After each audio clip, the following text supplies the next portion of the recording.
Okay, this is a video showing the replacement of the thermal fuse on a Honeywell ht-800 series fan. Now the thermal fuse looks like that. When it gets hot, greater than 115 degrees C on this model, it opens up and that protects the fan from melting. That is the coil from melting, shorting out. Now, here I've already replaced it. Okay, it's in the black line. That other one used to be in the black line, so I cut that one out.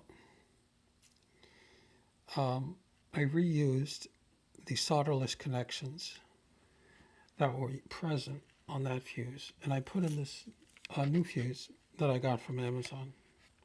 I got a pack of 10 for a couple bucks, maybe $7 or $8. I had the same 115 degrees C, so that's why I got it. Comes in handy for a lot of these household fans.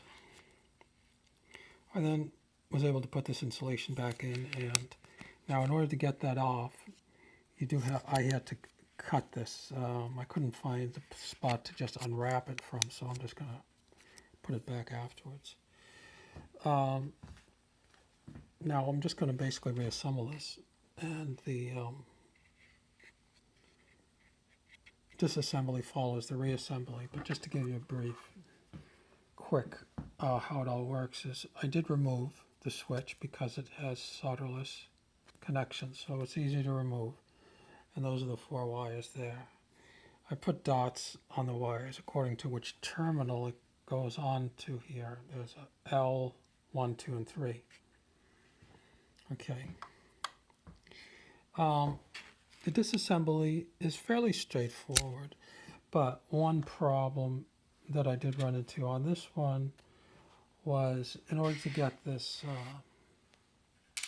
grill off, it takes 6 screws, 2 of which is let's see if you can see that. It's a Torx, but it's a Torx security, which has a little bump in the middle. Now, I inherited this set of security bits, and I did have a Torx that was the right size. Otherwise, you really can't get this off without drilling these out.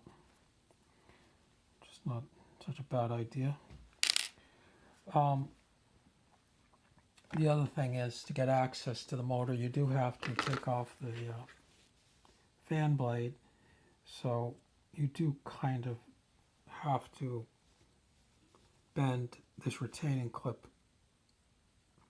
It probably can be pushed back into shape and keep this blade on. The blade doesn't really have a tendency to come off when it's running anyway, so I don't see a problem with that. Now here's a brief schematic that I put together here. The thermal fuse is in line with your line or black wire coming in. It goes to the 3-way switch, and the 3 leads come out, go to 3 terminals on the motor winding. And these are just the impedances that I measured with DC ohm meter. The white is the common line coming out. Okay, this is a shaded pole. Motor is brushless. It has a permanent magnet. In here, those bars apparently form the shaded pole, and it's brushless, and the permanent magnet is in the rotor. That's what's spinning. But you don't need to know all of that. All you need to do is get to the spot where the thermal fuse is, which is under here, replace it, and then basically put everything back together. So I'll use the pause function as I reassemble. Okay, and that'll show you a little bit more detail of the reassembly. Okay, I've just wrapped the